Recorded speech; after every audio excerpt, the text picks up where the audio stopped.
How many times have you walked into a meeting expecting to close a deal, only to hear yet another excuse for why a potential customer can't move forward? When negotiation stalls, you may get frustrated. It's even more confusing if you don't know why you've hit a roadblock. Sometimes, buyers use negotiation tactics to gain the upper hand. How can you tell when someone is negotiating in good faith?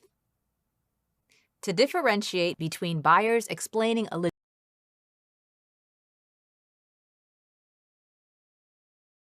legitimate need from those applying negotiation tactics, pay attention to some clear signals like repeating excuses for not moving forward, even after you've addressed each point, dominating the conversation instead of listening to your proposal, and sticking around after saying no to force a better offer.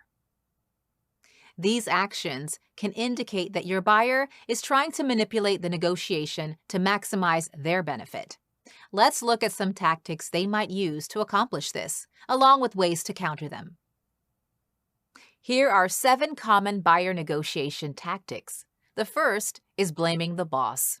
After all, you can't address the concerns of someone who's not in the room. If this happens, tell the buyer you'd like to speak directly with the boss, so you can hear any objections straight from the source. The second tactic buyers use is meeting in the middle.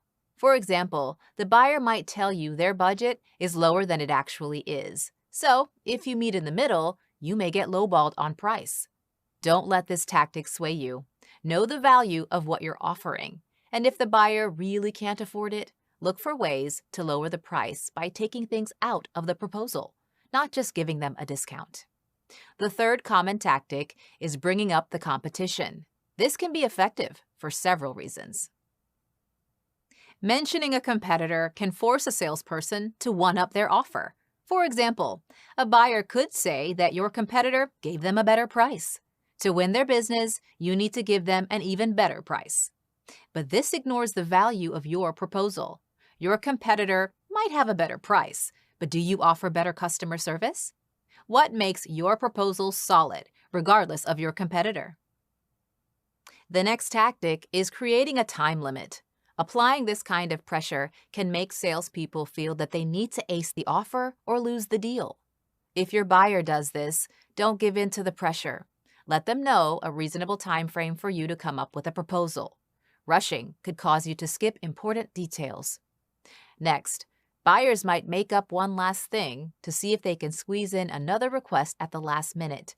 They're looking for an easy win by taking advantage of your eagerness to close. Don't say yes just because you want to move forward. Take your time and be thorough in evaluating the request. Another common tactic is stalling for time. When buyers ask for more time, it can make salespeople feel uncertain. Always ask to hear the specific reason a buyer needs more time. They'll either tell you or you'll discover there isn't one. Finally, pretending outrage can put salespeople in a tight spot by making them feel like they did something wrong. If this happens, remain calm. Ask what's not working for the buyer and listen attentively.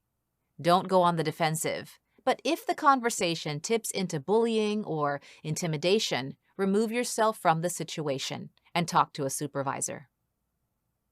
Preparing for common negotiation tactics can help you take control of the situation and respond calmly. No matter what the buyer does to manipulate the situation, stand up for the value of the proposal. That will make it harder for buyers to throw you off your game.